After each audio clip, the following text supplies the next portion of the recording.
Welcome to Stepping Off the Path. This is a podcast about the moments when life stops working, when something becomes impossible to ignore and the way forward isn't yet clear. Today's conversation explores what happens when the way we've been taught to approach health no longer works, and what becomes possible when we begin to listen more deeply. A gentle note before we begin. In this conversation, we explore the idea of pill-itics, not as a criticism of personal medical choices, but as a way of naming some of the wider systems many of us are living inside. If you use medication for your mental or physical health, this episode is not a judgment. Medication can be supportive and sometimes life-saving. This conversation is an invitation to curiosity, compassion, and expanded choice wherever you are on the path.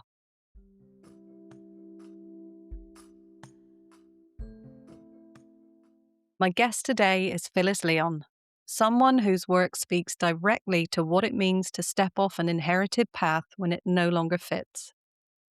Phyllis supports women to recognize when they've been living in survival mode, managing symptoms, pushing through and overriding themselves to reconnect with their bodies, their power, and their potential.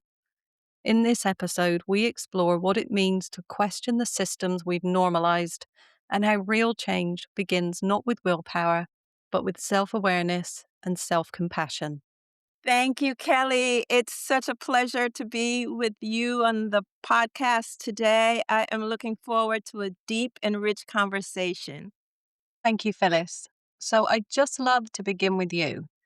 Can you take us back to the point in your life where the way you were approaching your health or life more broadly stopped working and you realized something deeper needed to change? Thank you. Healing and health is important to everyone. Those of us who don't have it or didn't have it want it, and those of us who have it want to make sure that we keep it.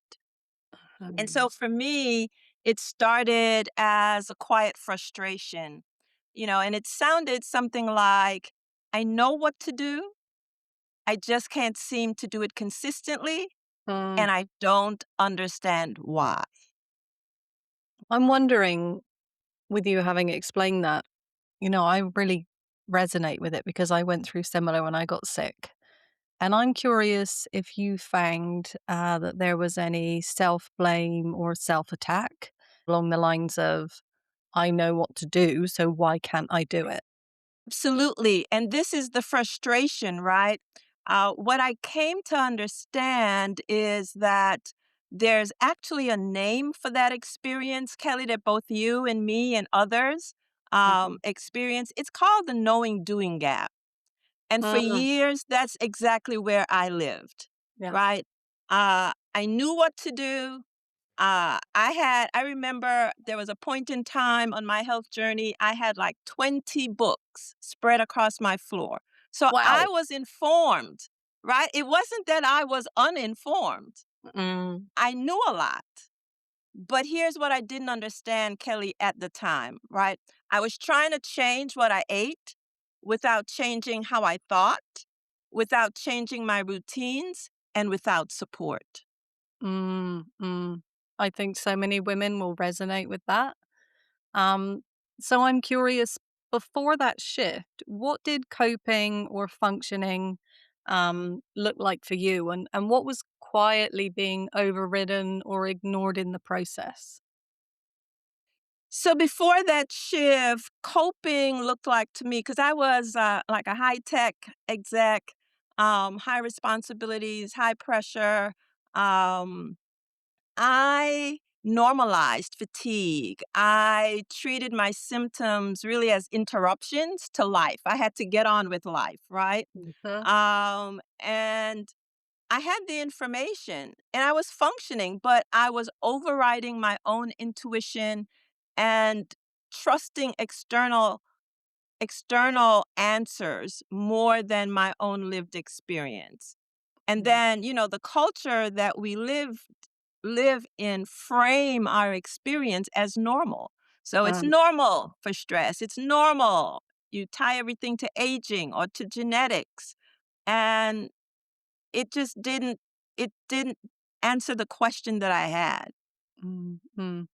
I really hear that, and I think certainly in that industry that you were working in as well, Mhm. did you find there were extra pressures with that? Like, it's like, I was in a male-dominated industry, and there was a badge of honor about running yourself ragged, doing it all, and being a woman in that mix as well.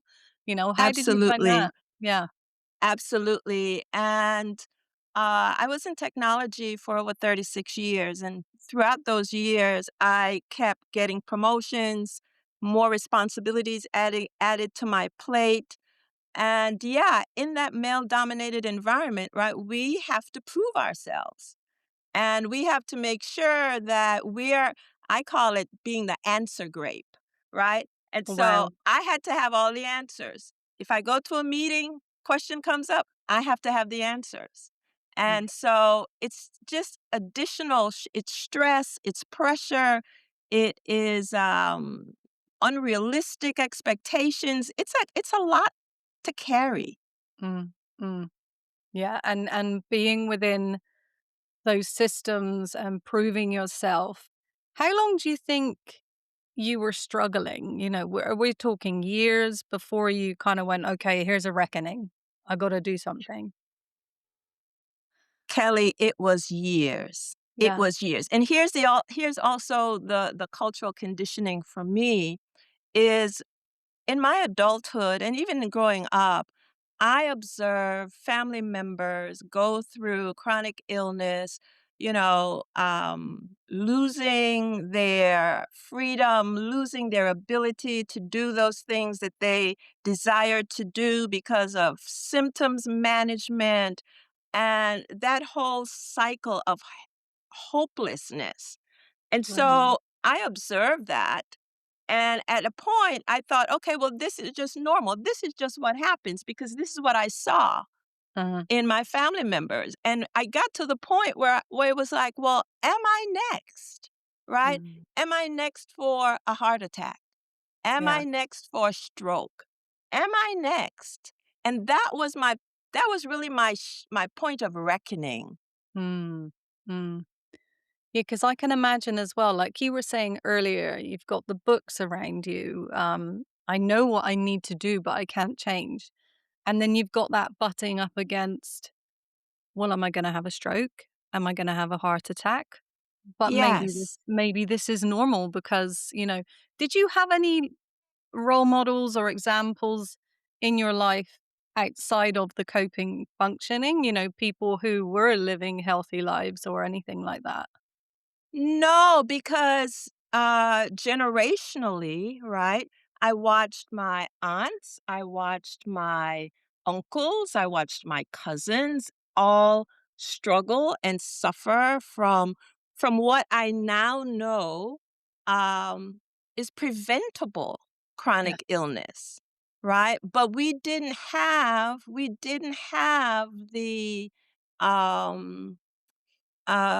support, we didn't have the knowledge, we didn't have the wherewithal in the Mhm. previous generations to know how to address it. The Mm, blessing for us today is information is available. Lots of information is available. mhm, But that shifts into a creates a different kind of problem, and mm. that's what I am here to address. It's the different problem. Yeah.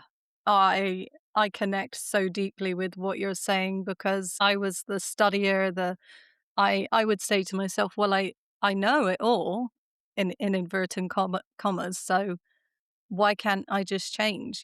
I know what the problem is here. It's me. Y Yes, and that's a cultural thing. And so, in naming the knowing doing gap, I did, as you're saying, live inside that gap where I knew what to do. I had studied, I was informed, but I couldn't transition into actually doing it consistently. Mhm. And so I recognize that there's this gap in between the knowing and the doing. Mm, mm. And what did you find in that gap, it's like for you, this is the real transition, right? The knowing doing gap. So somebody hearing that, they're going to say, okay, well, I know, and Phyllis, phenomenal, she's done it. But what's in the gap? So what's in the gap are our limiting beliefs. Mm, What's in the gap are our hidden barriers. You mm, know, thoughts like, I either have to do this perfectly or I won't do it at all. mm, Thoughts like, you know, or this is going to be painful for me, or I won't be accepted by family or friends because I'm going to be viewed as different. mm, And so there's a lot of different, just hidden, limiting assumptions and beliefs that keep us stuck in what I also call the invisible middle, right? mm. So the invisible middle sits between our knowing and our doing. And we need to, what happens in that invisible middle, what helps us make the transition from knowing to doing is really a coach supported journey, right? From knowing to doing. Yeah, 100%. Because, like, I think for myself and listening to you speak, I had to get sick before I took action. So that became the leverage. And I wish that wasn't the case for so many people that I know. And also that middle bit is quite hard and quite scary if it's not something that you've done. And like you say, you were surrounded by people who weren't doing what you were doing. And that's quite scary as well. Yes. And the thing about the invisible middle is it is invisible. Right?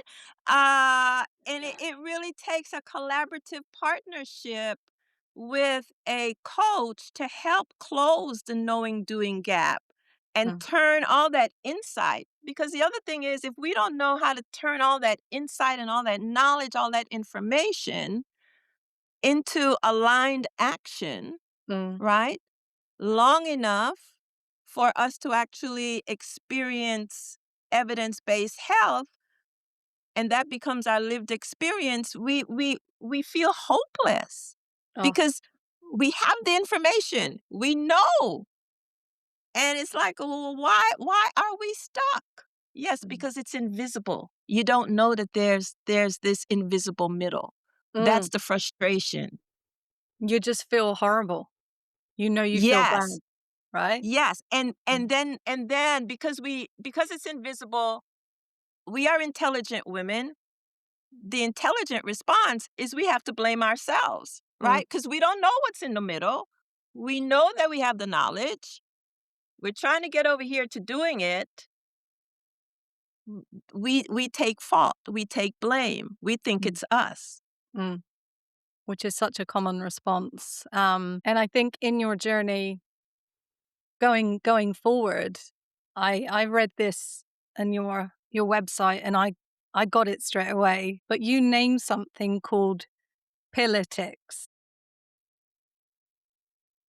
Before this next section, I want to gently name something for listeners. In this part of the conversation, we talk about the idea of pill-itics, and that's not as a criticism of anyone's personal health choices, but as a way of exploring the wider systems many of us are living inside.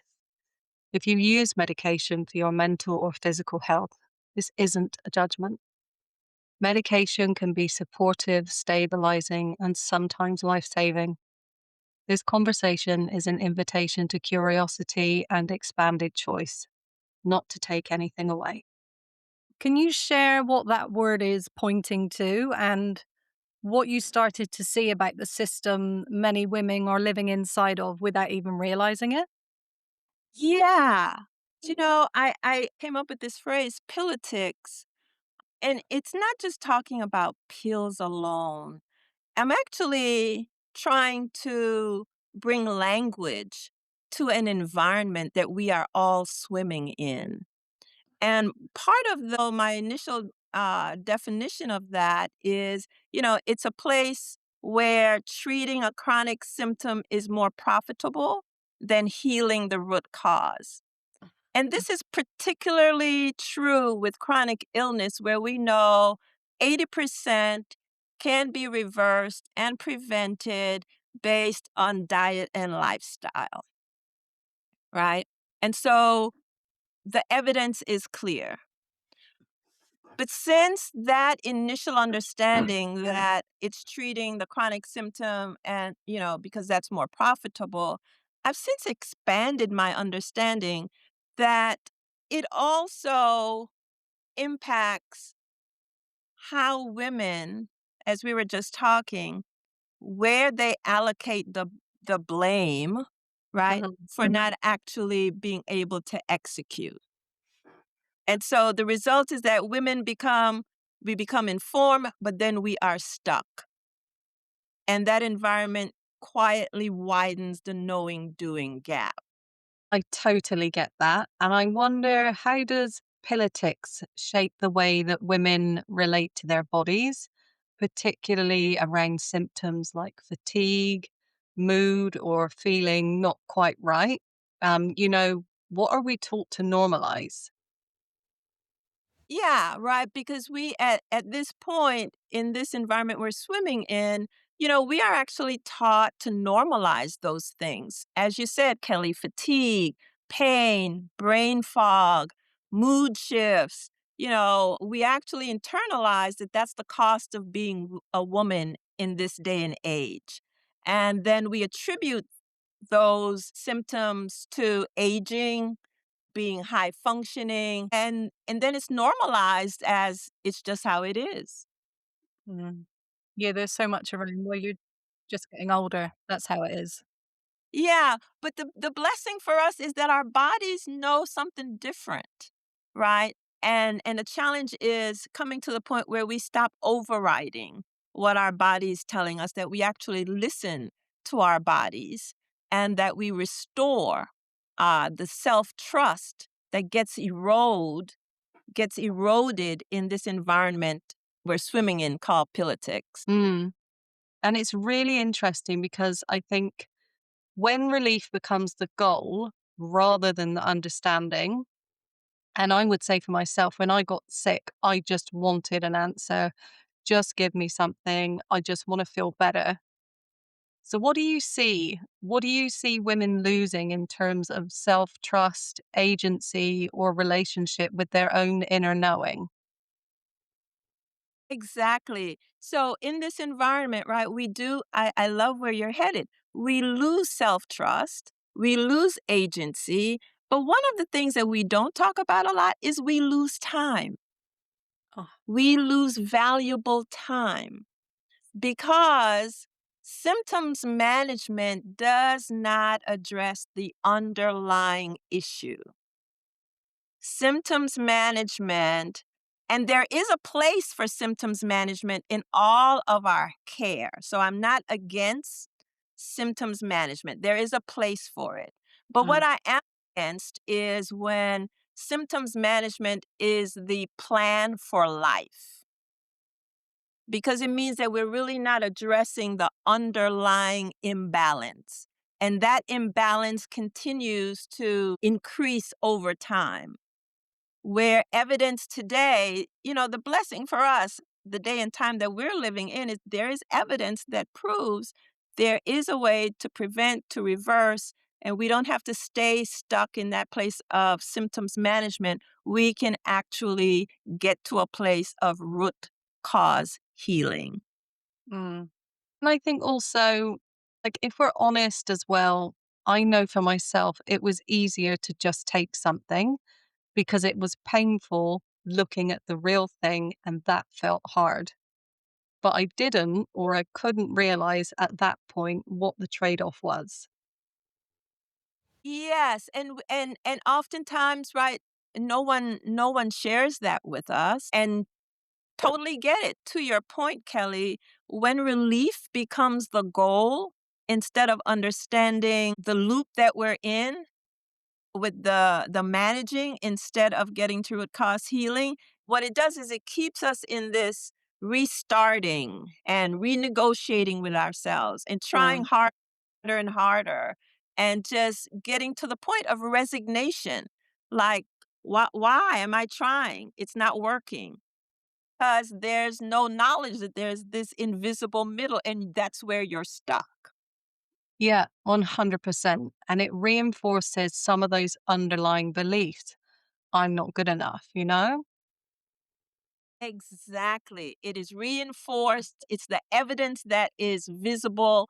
And so it's okay, it must be me. It must be genetic. It must be that I am a failure, that I just can't do it. And here's the thing, too, Kelly. We are talking about brilliant women. We are talking about women that are purposeful, women that run businesses, women that have excelled in their careers, women that have families, and women that, they're the go to.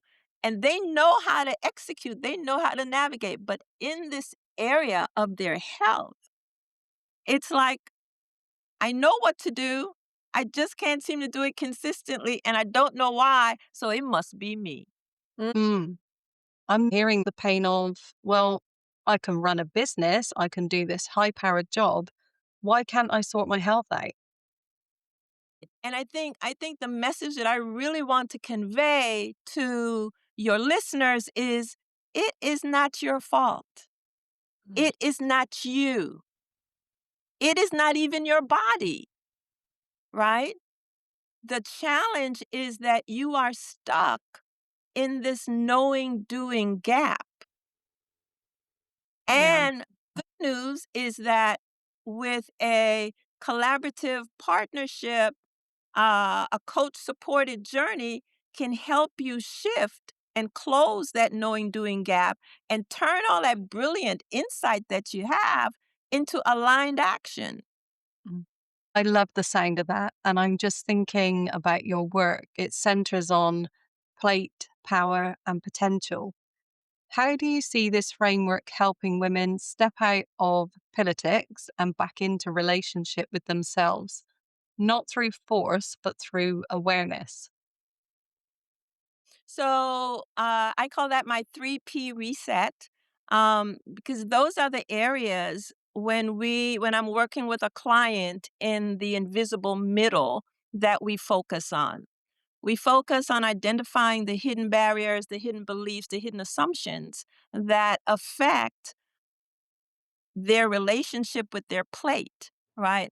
Their plate is really the place where we start off figuring out what's on your plate, what needs to be on your plate, how do you really nourish your body? Power speaks to the internal patterns that cause consistency to collapse under stress. And then potential opens up the opportunity to close that knowing doing gap and actually then stepping into aligned action. And I use the phrase long enough for evidence-based health to become a lived experience, because it takes time. It's like I'm hearing it. You're giving yourself evidence to establish a new pattern. Correct. And you're seeing the results, that it's like, "Oh, okay. Yes, this works. I'm living this new experience." And from there, you have confidence to continue to move forward. Not in a space of perfection, but just about making progress. And I think what you've explained as well, helping women become aware of the invisible gap, that's crucial support to do this without perfection.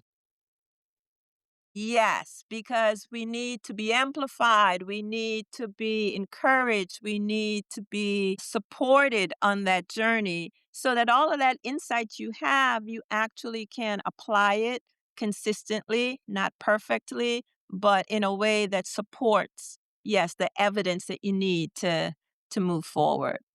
Hmm. Which I think really makes me think about when women do anything, the resistance to fatigue, inconsistency, self sabotage, how do you help them understand what that resistance is telling them rather than trying to override it?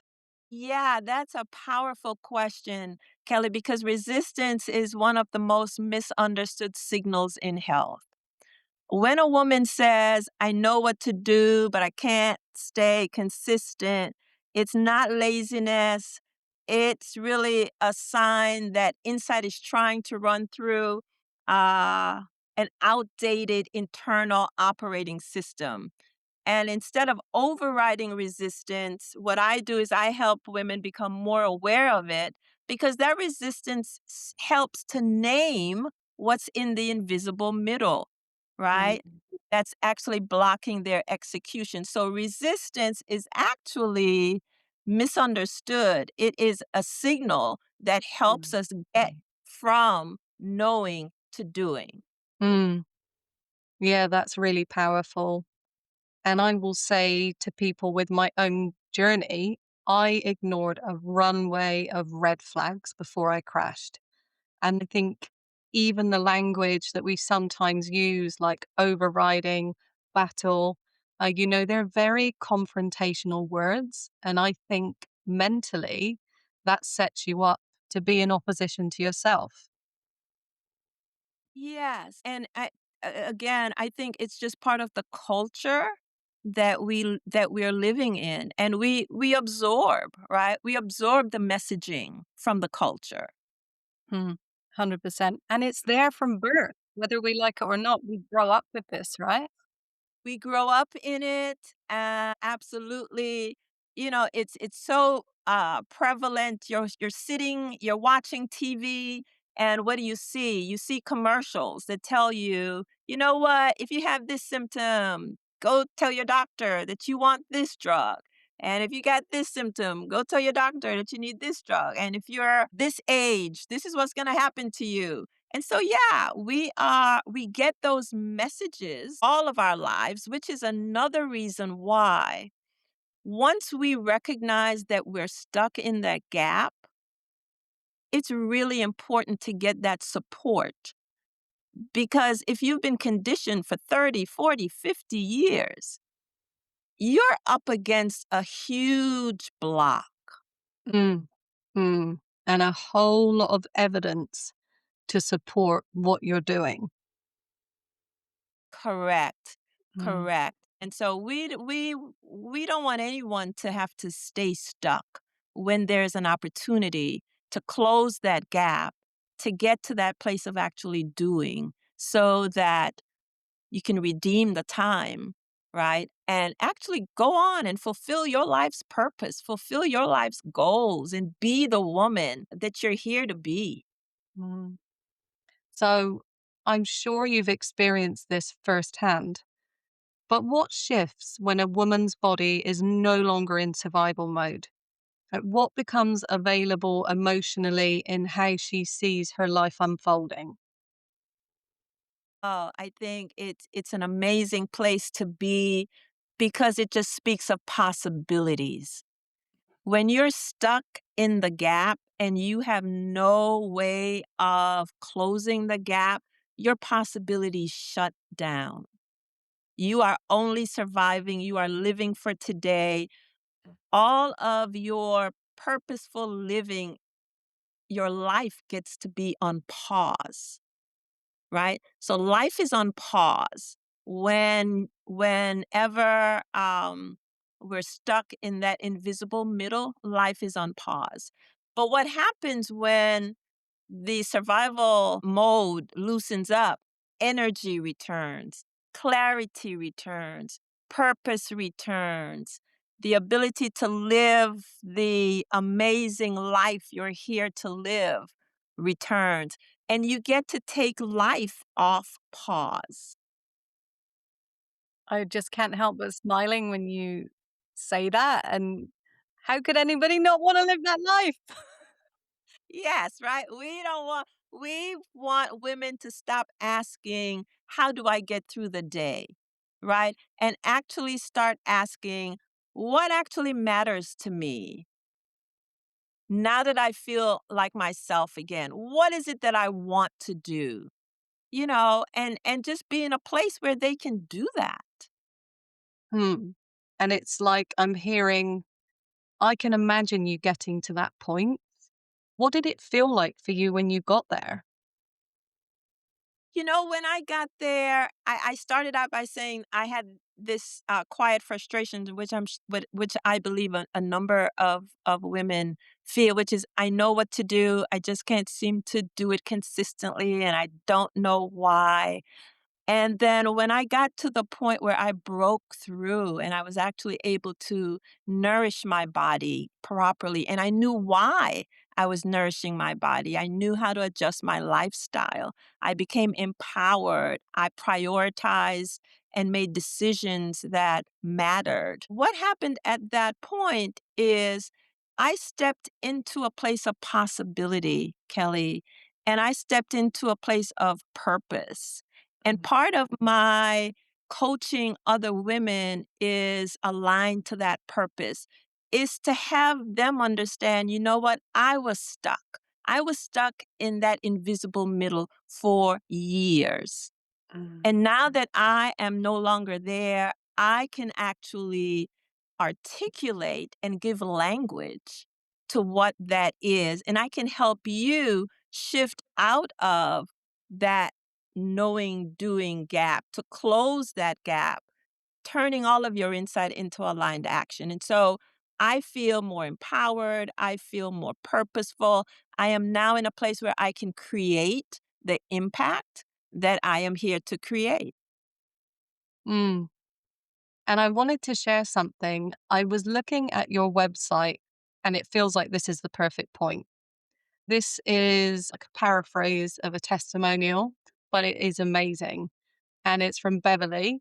And she says, "My blood pressure is normal. I've got more energy, more joy. And yes, I'm roller skating again with my grandkids. I went from sedentary to spirited.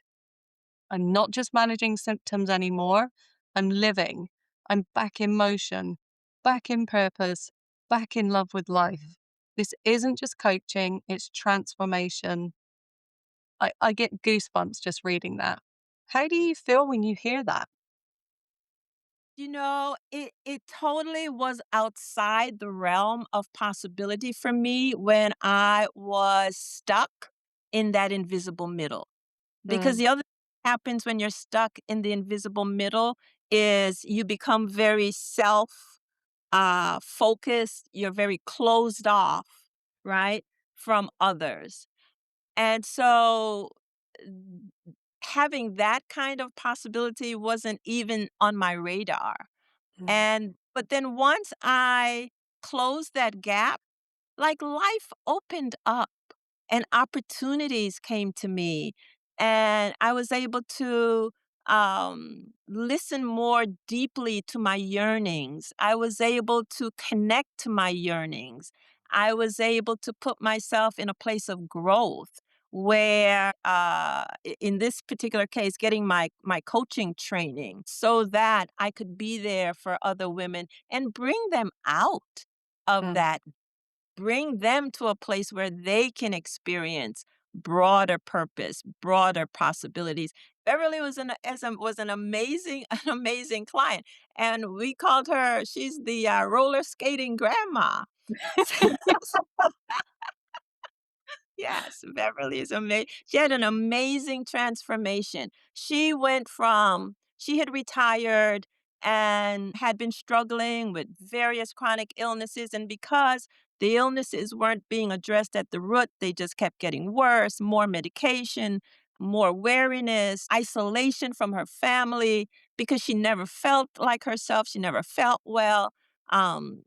Sleeping all day or being in a rocking chair. I mean, a total transformation for her. She went from that to resuming her roller skating and roller skating with her grandkids. It feels like there's no better acknowledgement of what you do and where you come from. So, if a woman listening knows that something about her health or her life is no longer sustainable, but she doesn't know what she can do to change it or what change would look like, what would you want her to hear right now? There is hope. I would want you to understand that there is an opportunity to close the knowing doing gap. I would want you to take away that it is possible to turn insight into aligned action. I would want you to know that um, aligned action, if you're consistent with it long enough, that you will experience evidence based health. It will become a lived experience for you. And so, if anything we talked about today resonated, the best place that I would suggest you start, it's with naming what's actually been keeping you stuck. Mm. And what I've done, Kelly, is I've created a short free quiz called Are You Caught in the Pill-itics Trap? And it's designed to help women identify what I call the invisible middle, which we talked about, so that she can identify the hidden patterns and assumptions that's quietly shaping her health decisions, often without her realizing it. And I can make the link to that quiz available to anyone that would like to request it. Mm. I can put it in the show notes as well for the podcast. So that's brilliant. And I just want to acknowledge as well, because I remember when I was sick and really at a point where I was on the sofa and I couldn't do much else. I was able to listen to books or podcasts, and it would be listening to women like you that gave me hope. So I'm curious for yourself now. What does wholeness mean to you now compared to earlier in your journey? That is an amazing question. Wholeness speaks to me about spirit, soul, and body. And embracing wholeness is about being in a position where there is no limit to what is possible across all of life's areas. That I can take a responsibility and accountability for supporting myself, partnering collaboratively with those that can support me to actually be all that I'm here to be, to have the impact that I'm here to have, to touch the lives that I'm here to touch, and to live in a way that is pleasing, that is satisfying, that is without limits, that is exciting, that is uh, broad, not restrictive. And staying in that place of development and connections, deep, deep connections, because ultimately that's why we're here. We're here to connect with each other, and we're here to support and encourage each other to be just the very best that we can be. Wow, what a vision of wholeness. So inspirational. And I just want to say thank you so much for taking the time to speak with me today, Phyllis. Your message is so incredibly important, and I know it's going to resonate with a lot of women. So thank you for your time. I really appreciate it. And thank you, Kelly. I want everyone to know, don't struggle. They don't need to struggle. If you're stuck in the invisible middle where knowing doesn't become doing, there's help to get unstuck so that your health becomes your lived experience. Thank you for the opportunity, Kelly.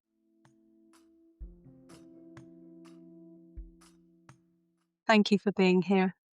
These conversations are an invitation to pause, to question what's been normalized, and to listen for what might be quietly asking for change. You don't have to know the next step, only that you're allowed to take one. I'll see you next time.